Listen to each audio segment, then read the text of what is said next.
Hi everyone, Chirag this side and hope you all are doing well. तो last video में हमने देखा था काउंटडाउन टाइमर और इस वीडियो में हम करेंगे अपना नया प्रोजेक्ट एक्सपेंस ट्रैकर। कैसे काम करता है ये देख लेते हैं। इसके अंदर सबसे पहले एक्सपेंस डिस्क्रिप्शन, फिर सेलेक्ट कैटेगरी है, फिर अपना अमाउंट है और हम करेंगे ऐड एक्सपेंस। जैसे ही हम ऐड करेंगे तो अपना नीचे टेबल में ऐड होता जाएगा। एग्जाम्पल भी देख लेते हैं। लेट्स से हमने पिज़्ज़ा खाया था तो ये कौन सी कैटेगरी में आएगा, फूड में। और लेट्स से हमने अपना अमाउंट बढ़ा था 250, तो हम करेंगे ऐड एक्सपेंस और ये अपना नीचे एक रो क्रिएट हो गई, पिज़्ज़ा फूड 250। वैसे ही लेट्स से हमने एक कैब बुक करी थी तो वो आ गया ट्रांसपोर्टेशन में एंड उसका चार्ज था 300, तो मैं करूँगा ऐड एक्सपेंस और नीचे अपनी एक और रो ऐड हो गई, कैब ट्रांसपोर्टेशन और 300। तो ये अपना प्रोजेक्ट होने वाला है। बहुत ही बेसिक सा प्रोजेक्ट है लेकिन काफ़ी कॉन्सेप्ट्स कवर करता है जावास्क्रिप्ट के, तो बनाने में भी आपको मज़ा आएगा। तो फटाफट से सबसे पहले मैं डेस्कटॉप पर जाता हूँ और अपना जो फोल्डर था JS बेसिक्स प्रोजेक्ट जो लास्ट टाइम मैंने बनाया था उसको खोलता हूँ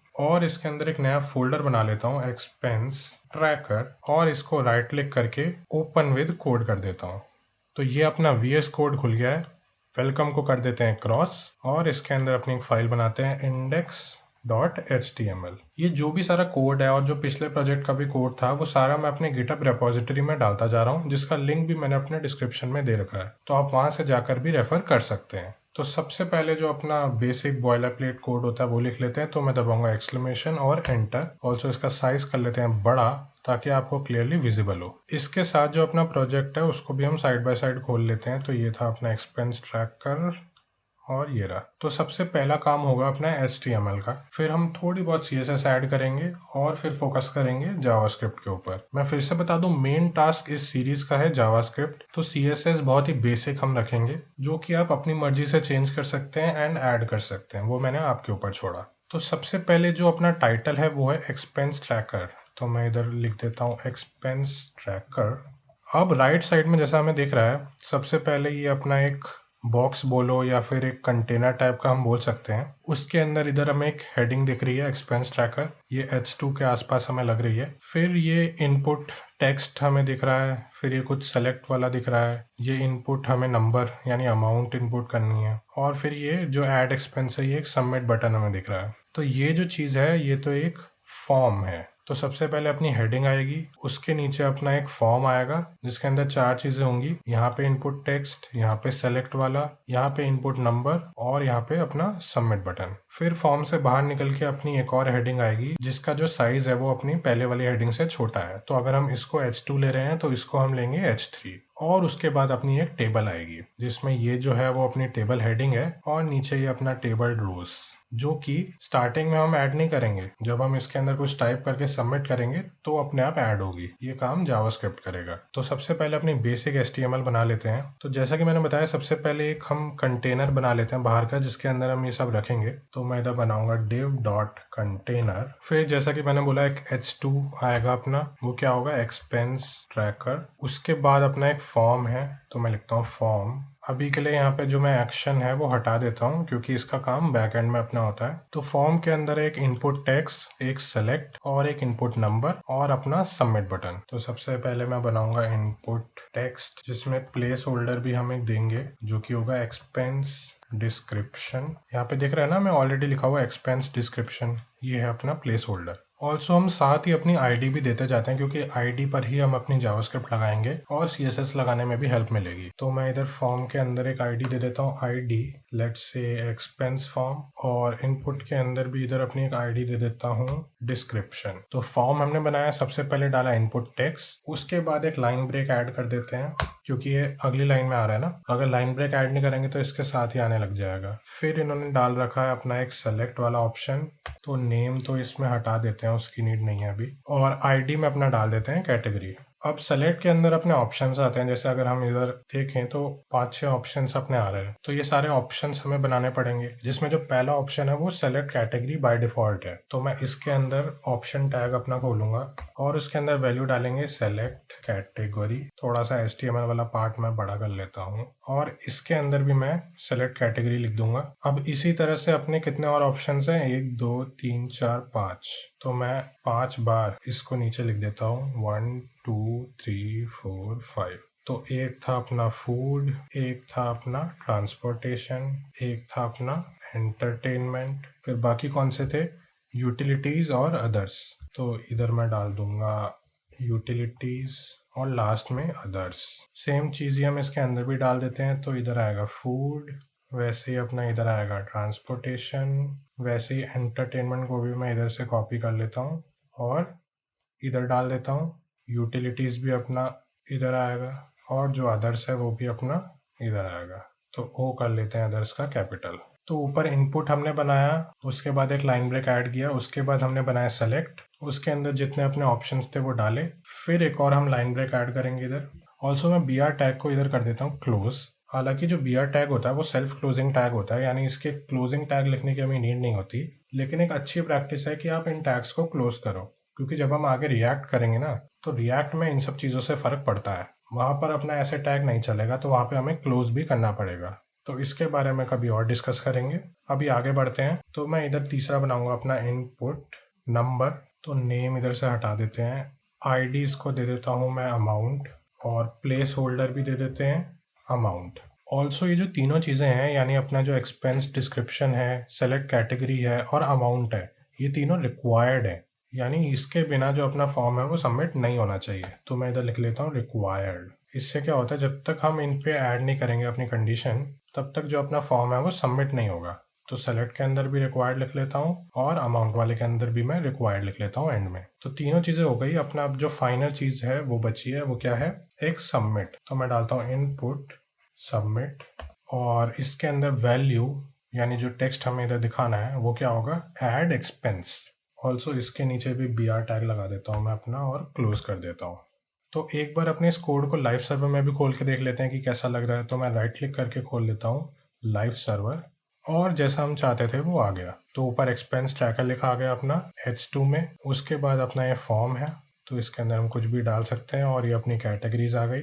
फिर अपना अमाउंट और ये ऐड सबमिट वाला। तो जैसा कि आपको दिख रहा होगा कि जब भी मैं ऐड सबमिट दबा रहा हूँ तो इधर please fill in this field, यानी ये जो तीनों फील्ड है उसको मैंने रिक्वायर्ड कर रखा है। तो जब तक मैं इसमें अपना डेटा नहीं डालता हूँ ये सबमिट नहीं होगा। तो इसके नीचे और क्या चीज़ें थी, इसके नीचे था अपना एक एक्सपेंस समरी जो कि H3 में आएगा, यानी इससे एक साइज छोटा।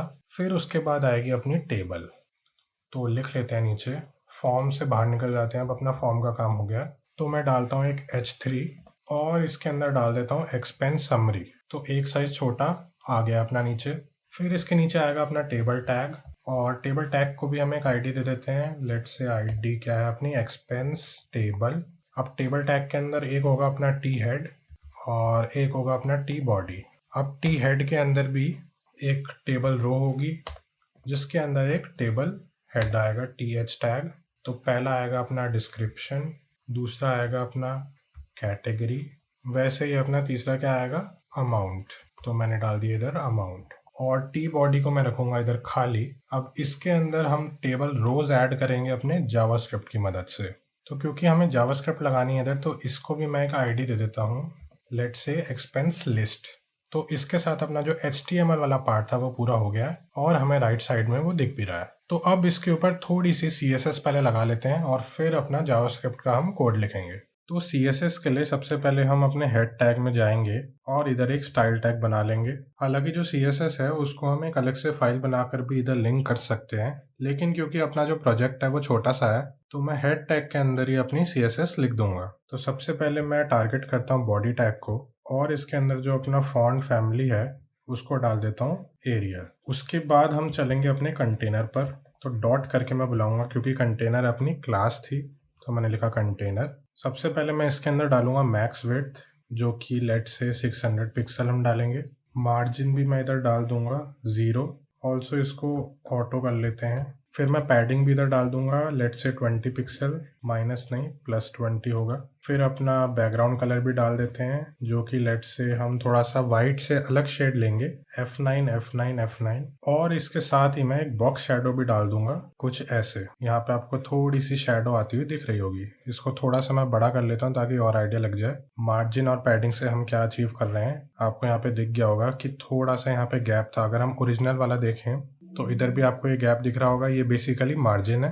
तो सेम हमने इधर मार्जिन दे दिया और पैडिंग भी दे दिया अंदर की तरफ। तो बॉडी हो गया, कंटेनर हो गया। अब ये जो फॉर्म है इसके अंदर के जो एलिमेंट्स हैं उसको हमें टारगेट करना है। इनको मार्जिन पैडिंग देंगे, थोड़ा सा स्पेस बनाएंगे, बाकी कलर वगैरह करेंगे थोड़ा। तो देखते हैं वो कैसे करेंगे। तो इधर मैं नीचे टारगेट करूंगा इनपुट और फिर स्क्वायर ब्रैकेट लगाऊंगा और इधर लिख दूंगा टाइप अपना टेक्स्ट। और कौन कौन से इनपुट थे अपने वो भी देख लेते हैं। एक था अपना टेक्स्ट, फिर अपना सेलेक्ट था, तो मैं कॉमा करके लगा देता हूँ इधर सेलेक्ट। और क्या क्या चीज़ें थी, और था एक अपना इनपुट टाइप नंबर, तो उसको भी मैं लिख देता हूँ input type is equal to number. और कौन सा था अपना, और था इनपुट टाइप सबमिट, तो इधर कॉमा लगा के मैं लिख देता हूँ इनपुट और ब्रैकेट में type is equal to submit. तो इनपुट वगैरह पे अगर हमें CSS लगानी है तो हम ऐसे उसको रेफर कर सकते हैं और फिर ब्रैकेट लगा के अपनी CSS इसके अंदर लिख सकते हैं। तो जितने भी इनपुट और सेलेक्ट है इन सब में अपनी कॉमन CSS क्या होगी। सबसे पहले तो सब में अपन को मार्जिन देना है, तो मैं लिख सकता हूँ मार्जिन 10 पिक्सल। फिर पैडिंग भी हम दे देते हैं, थोड़ी सी पैडिंग मैं लिख लेता हूँ 8 पिक्सल। फिर हम इसको विड्थ दे देते हैं, तो मैं लिख देता हूँ विड्थ 100% जिससे कि ये फैल जाए। उसके बाद मैं बॉर्डर दे देता हूँ, बॉर्डर जो होगा 1 पिक्सल सॉलिड। और कलर हम थोड़ा सा वाइट की अलग शेड दे देते हैं CCC। बाकी अब हम बॉर्डर रेडियस दे देते हैं 4 पिक्सल का। और क्योंकि ये जो बॉक्सेस हैं ये बाहर जा रहे हैं तो हम इधर लिख देंगे बॉक्स साइजिंग बॉर्डर बॉक्स। इससे क्या होगा, ये जो अपने बॉक्स हैं ये बॉर्डर के बाहर नहीं जाएंगे। तो अब अगर हम कंपेयर करें तो काफ़ी मिलता जुलता लग रहा है। बस ये कलर हमें ऐड करना है और नीचे टेबल का थोड़ा सा देखना है। तो जो अपना इनपुट टाइप सबमिट है इसके अंदर हम अपनी थोड़ी सी CSS लगाएंगे कुछ ऐसे। तो मैंने किधर क्या किया, बैकग्राउंड कलर डाल दिया ये वाला। ये जो सारे कलर्स हैं ये सब पहले से ही हिट एंड ट्रायल करके मैंने रखा हुआ है, क्योंकि जो मेन एम है इस वीडियो का वो जावास्क्रिप्ट है। CSS आप कुछ भी लगा सकते हो, कुछ भी कलर डाल सकते हो, वो सब आपके ऊपर है। उसके बाद इसका जो बॉर्डर था वो मैंने हटा दिया और कर्सर को कर दिया पॉइंटर। जैसे अगर मैं कर्सर इसके पास ले जाऊं तो ये पॉइंटर आएगा। उसी तरह से यहाँ पे हमें दिख रहा था अगर हम इसको होवर करते हैं तो कलर बदलता है। तो ये आप चाहें तो डाल सकते हैं, नहीं डालना तो मत डालिए। तो मैं इधर डाल देता हूँ अपना इनपुट टाइप सबमिट पे। अगर हम होवर करेंगे तो इसी की थोड़ी सी डार्कर शेड कुछ ऐसा ये हो जाएगा, आपको दिख रहा होगा। बाकी अब हम अपनी table heading, table data, table rows, इन सब के लिए CSS डाल लेते हैं। तो मैं नीचे इधर से कॉपी करके लाता हूँ अपनी CSS। तो टेबल की हम देख सकते हैं विड्थ को हमने रखा 100%, बॉर्डर कर दिया कोलैप्स। अगर मैं इसको हटा दूं, जैसे अगर मैं हटाता हूँ तो क्या होगा, ये डबल लाइंस वाला बॉर्डर हमें दिखेगा। हम नहीं चाहते कि ऐसा हो, बाय डिफॉल्ट ऐसा ही बिहेवियर होता है, लेकिन हम चाहते हैं कि सिंगल लाइन आए। तो मैं इधर कर दूंगा बॉर्डर कोलैप्स। उसके बाद टेबल हेडिंग यानी TH एंड टेबल डेटा यानी TD के अंदर हमने डाला बॉर्डर, पैडिंग और टेक्स्ट लाइन लेफ्ट, क्योंकि हमारा जो ओरिजिनल था उसके अंदर भी लेफ्ट था।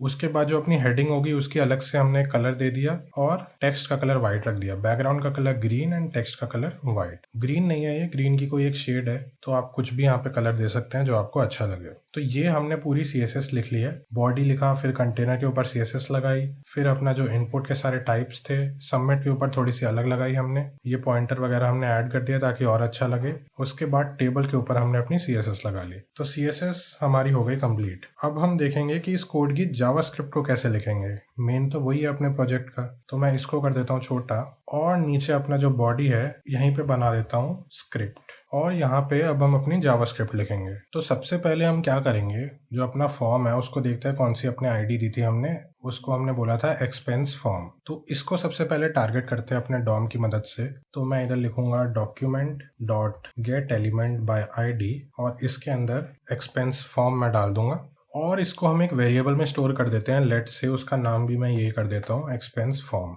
अब इसी तरह से जो अपनी टेबल बॉडी थी जिसको हमने बोला था एक्सपेंस लिस्ट, इसको भी ज़रा टारगेट कर लेते हैं क्योंकि फाइनली इसके अंदर ही तो हमें अपना डेटा डालना है। तो इसको मैंने इधर कर लिया कॉपी और मैं नीचे एक और वेरिएबल बना देता हूँ लेट एक्सपेंस लिस्ट, और इसको भी ज़रा डॉम की मदद से document dot gate element by ID और इसके अंदर हम एक्सपेंस लिस्ट डाल देते हैं। तो हमने अपनी टेबल बॉडी और अपना जो फॉर्म था उन दोनों को एक वेरिएबल में स्टोर करा दिया ताकि हमें बार बार ऐसे document dot gate element by ID expense form ये सब ना लिखना पड़े। अब डायरेक्टली हम अपना एक्सपेंस फॉर्म के ऊपर इवेंट लिस्नर लगा सकते हैं। तो मैं लिखता हूँ expense form dot add event listener. जब भी अपना फॉर्म होता है तो इसके अंदर अपना जो इवेंट होता है वो होता है सबमिट, क्योंकि हमें पता है कि हमें ऐड एक्सपेंस पे क्लिक करना है तभी अपनी लिस्ट बनेगी, यानी हमें सबमिट करना है फॉर्म को, तभी जो अपना लिस्ट है या फिर टेबल रो है वो ऐड होगी। तो इधर मैं डाल देता हूँ सबमिट और कॉमा लगा के हमें इसमें एक फंक्शन भी पास करना होता है और उसके अंदर अपना एक पैरामीटर होता है जो कि इवेंट होता है, मैंने इधर ई बोला है, और इसके अंदर हम अपना कोड लिखते हैं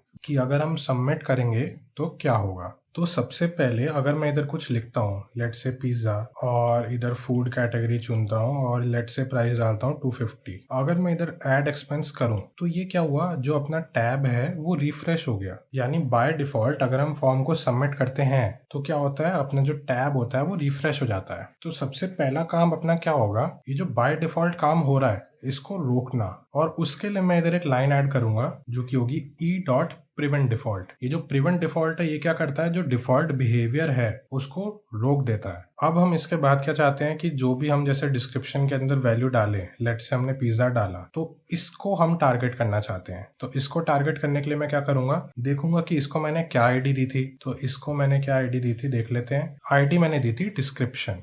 तो मैं नीचे जाऊंगा अपने जावास्क्रिप्ट में और इसको करूंगा target document dot gate element by ID और डाल दूंगा डिस्क्रिप्शन। लेकिन हमें इसकी वैल्यू चाहिए तो मैं इधर लिखूंगा डॉट वैल्यू, और इसको भी मैं एक वेरिएबल में स्टोर करा लूंगा, लेट से कॉन्स्ट डिस्क्रिप्शन। अब इसी तरह से अपनी कैटेगरी को भी एंड अमाउंट वाले सेक्शन को भी हम करेंगे सेलेक्ट। तो मैं इसको ही नीचे कॉपी कर देता हूँ, कंट्रोल शिफ्ट डाउन एरो से मैंने ये किया है। अब इसकी आईडी क्या थी एक बार देख लेते हैं हम ऊपर। इसकी आईडी थी कैटेगरी, तो मैं ऊपर से कॉपी कर लेता हूँ और नीचे अपना डिस्क्रिप्शन की जगह इधर डाल देता हूँ कैटेगरी, और इधर भी कैटेगरी। अब सिमिलरली तीसरे वाले का अपना जो आईडी था वो क्या था, नंबर नहीं, वो आईडी थी अमाउंट। तो मैंने इधर किया अमाउंट को कॉपी और इधर डिस्क्रिप्शन की जगह डाल दिया अमाउंट, एंड इधर भी डाल दिया मैंने अमाउंट। तो तीनों की जो वैल्यू हम इनपुट करेंगे वो मैंने इधर ले ली है। अब उसे नीचे यहाँ पे एक रो बना के डिस्प्ले करवाना है, लेकिन उसकी भी एक कंडीशन हम डालेंगे कि अगर जो अपना डिस्क्रिप्शन है, अमाउंट है या फिर कैटेगरी है, वो हमने कुछ चूज किया है तभी आप रो में डालो, वरना मत डालो। यानी एम्प्टी नहीं छोड़ना है हमें। तो मैं डालूंगा इफ डिस्क्रिप्शन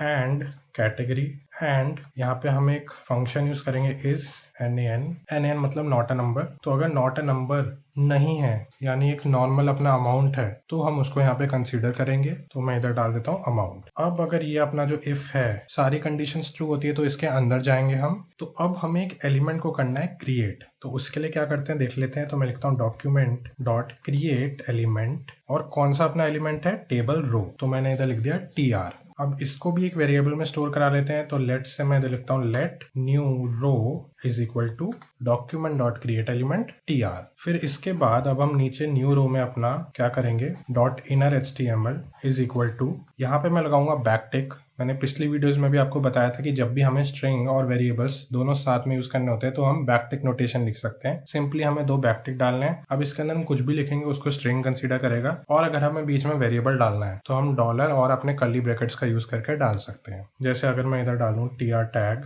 और इसके अंदर अपन वेरिएबल डाल लेते हैं डिस्क्रिप्शन, फिर कर देते हैं अपने TR टैग को क्लोज। अब इसी तरह से हमें एक कैटेगरी चाहिए, और फिर इसी तरह से एक स्पेस डाल के मैं इधर लिख देता हूँ अपना अमाउंट। तो ये पूरा हमने बैकटिक के अंदर लिख दिया है। इसको थोड़ा अगली लाइन में लिख देते हैं ताकि आपको देखने में भी अच्छा लगे। हाँ, अब हमने एक नया एलिमेंट या फिर नई रो क्रिएट तो कर ली है, लेकिन उसको अभी तक डाला नहीं है, यानी अपेंड नहीं करा है। तो मैं इधर नीचे करूंगा एक्सपेंस फॉर्म, इवन फॉर्म भी नहीं, हमें लिस्ट में अपेंड करना है। तो expense list dot append child, कौन सा चाइल्ड, न्यू रो। तो एक बार अब इसको रन करके भी देख लेते हैं। लेट से हमने डाला पिज्ज़ा, कैटेगरी डाली फूड, प्राइस डाला 300, और अगर मैं करूं ऐड एक्सपेंस तो नीचे अपना पिज्ज़ा, फूड एंड 300 आ गया है। लेकिन अभी क्या हो रहा है, अगर आपको ध्यान से दिख रहा हो तो ऊपर पिज्ज़ा है, फूड है, एंड जो 300 है वो गया नहीं, अभी भी लिखा हुआ है। हम चाहते हैं कि इधर कुछ लिखा ना है जब भी हम ऐड एक्सपेंस को दबा दें। तो वो नीचे आ गया तो ऊपर कोई सेंस नहीं है ना, ताकि हम अगली वैल्यूज अपनी डाल सकें। तो अभी मैं इसको कर देता हूँ रिफ्रेश, और जो अपनी वैल्यूज थी जो हमने ऐसे ली थी document dot gate element by ID, इसको मैं कॉपी करता हूँ, इसमें इज इक्वल टू करके इसको डाल देता हूँ ब्लैंक। अब इसी तरह से अपनी जो कैटेगरी है उसको भी कर लेते हैं, एंड जो अपना अमाउंट है उसको भी देख लेते हैं। इवन कैटेगरी खाली नहीं होगी, इसके अंदर हम बाय डिफॉल्ट क्या डालेंगे, सेलेक्ट कैटेगरी। ये इफ वाला पार्ट तो हमने लिख लिया है, लेकिन एल्स में क्या होगा वो भी देख लेते हैं। तो एल्स यानी अगर कोई भी एक चीज़ अपनी खाली होती है तो हम एक अलर्ट देंगे, और क्या होगा वो अलर्ट मैसेज होगा, please fill out all the fields with valid data. तो एक बार इसको चलाकर भी देख लेते हैं। अब तो मैं इसको करता हूँ बड़ा, और लेट्स से हम गए मूवी देखने। तो कैटेगरी मैं चूज करूँगा एंटरटेनमेंट, और अमाउंट अपना क्या था, लेट्स से मूवी की टिकट थी 200 की। तो मैं करूँ ऐड एक्सपेंस, तो हमें दिख रहा है यहाँ से जो अपना डेटा था वो चला गया है एंड नीचे एक रो बन गई और ऐड हो गया है। लेकिन इधर जो मूवी है वो अच्छे से आई नहीं है, तो देखते हैं हमने कहाँ पर गलती करी है। तो हाँ, तो यहाँ पर हमने TR लिखा है, ये TR नहीं TD बनेगा। तो TR की जगह मैं कर देता हूँ TD, क्योंकि TR के लिए हमने ऊपर अलग CSS लगाई है एंड TD के लिए अलग लगाई है। मतलब TR के लिए हमने CSS लगाई नहीं है, TD के लिए लगाई है, टेबल डेटा। तो अब एक बार इसको फिर से चलाकर देख लेते हैं। तो मैं इधर डालता हूँ पिज़्ज़ा, कैटेगरी चूज करता हूँ फूड और अमाउंट 300, ऐड एक्सपेंस। उसके बाद लेट्स से मैं मूवी देखने गया और मैंने कैटेगरी ली अपनी एंटरटेनमेंट, मूवी की टिकट थी 250 की, ऐड एक्सपेंस। उसके बाद मैंने कैब बुक करी, जो कैटेगरी क्या थी अपनी ट्रांसपोर्टेशन और अमाउंट था 400, तो आ गया ऐड एक्सपेंस। तो इसी के साथ हमने अपना एक्सपेंस ट्रैकर बना लिया है। एक बार फिर से अपनी JS को थोड़ा सा समझ लेते हैं ताकि और आपको क्लैरिटी मिल जाए। तो मैं इसको साइड बाय साइड रख लेता हूँ। तो किया क्या हमने, HTML CSS तो देखिए आप कर ही लेंगे, मेन मैं JS आपको फिर से समझा देता हूँ। तो हमने क्या किया, सबसे पहले अपना जो फॉर्म था उसको हमने टारगेट किया और एक्सपेंस फॉर्म में स्टोर किया। उसके बाद हमने जो अपनी टेबल बॉडी को दी थी ID, उसको हमने टारगेट किया और एक्सपेंस लिस्ट में हमने स्टोर किया। उसके बाद हमने क्या किया, अपने फॉर्म के ऊपर लगाया इवेंट लिस्नर। पहली लाइन मैंने लिखी e.prevent-default, ये भी आपको पता है क्यों, क्योंकि बाय डिफ़ॉल्ट अपने फॉर्म का जो नेचर होता है वो क्या होता है, रिफ्रेश करने का, जब भी हम सबमिट पे क्लिक करें। ये मैंने आपको करके भी दिखाया था। तो जब भी फॉर्म आए ना या हमें सबमिट करना हो तो हमेशा ध्यान रखना है कि प्रिवेंट डिफ़ॉल्ट वाली लाइन आएगी। उसके बाद मैंने तीनों को लिया, डिस्क्रिप्शन को, कैटेगरी का एंड अमाउंट को, उनकी वैल्यूज़ को लिया है। तो डॉट वैल्यू मैंने किया है और उनको स्टोर करा दिया वेरिएबल में। उसके बाद हमने चेक किया कि डिस्क्रिप्शन फॉल्स तो नहीं है या नल तो नहीं है, ऐसे ही कैटेगरी और जो अपना अमाउंट है वैलिड नंबर है कि नहीं। अगर ऐसा है तो हम एक नई रो क्रिएट करेंगे। तो आज की वीडियो में हमने देखा कि एक नया एलिमेंट क्रिएट कैसे करते हैं। इसमें हमने टेबल रो को क्रिएट करा है। तो आप चाहें तो H1 को क्रिएट कर सकते हैं, P टैग को, एक नया डिव बना सकते हैं, आप कुछ भी कर सकते हैं। इधर मैंने टेबल रो को क्रिएट करा है। उसके बाद मैंने उसके इनर HTML में क्या किया है, 3 अपने टेबल डेटा डाल दिए बैकटिक नोटेशन की मदद से। इससे क्या होता है कि हम अपनी स्ट्रिंग भी डाल सकते हैं और जो अपने वेरिएबल्स हैं उसको भी साथ डाल सकते हैं। इसके बाद हमने अपना एलिमेंट तो बना दिया, लेकिन उसको डालना भी तो है नहीं, अपेंड भी तो करना है। तो हमने किया expense list dot append child. कहाँ अपेंड करना है, एक्सपेंस लिस्ट में, यानी जो अपने टेबल बॉडी वाला टैग था उसके अंदर हमें अपनी टेबल डेटा डालना है, यानी TD डालना है। तो इसको डालने के बाद भी हमने नोटिस किया कि जब हम जैसे पिज्जा फूड 300 हमने डाला, तब भी जो अपनी वैल्यूज हैं वो यहाँ पे ऊपर रह गई थी। तो वैल्यूज को हमें एम्प्टी भी तो करना है, तो मैंने इधर एम्प्टी कर दिया। और अगर जो अपना इफ है वो नहीं चला, यानी कुछ खाली रह गया, तो अलर्ट आएगा, please fill out all fields with valid data. तो आई होप आपको आज का प्रोजेक्ट ये अच्छा लगा होगा। अगर आपको पसंद आया तो आप कमेंट्स में बताइए, और इसी तरह की अगर और वीडियोस चाहिए तो हमारे चैनल को कर दीजिए सब्सक्राइब। एंड अगर आपको कोई भी डाउट होता है तो भी आप कमेंट सेक्शन में लिख सकते हैं। तो अब हम मिलते हैं अपनी अगली वीडियो में एक नए प्रोजेक्ट के साथ। तब तक के लिए गुड बाय।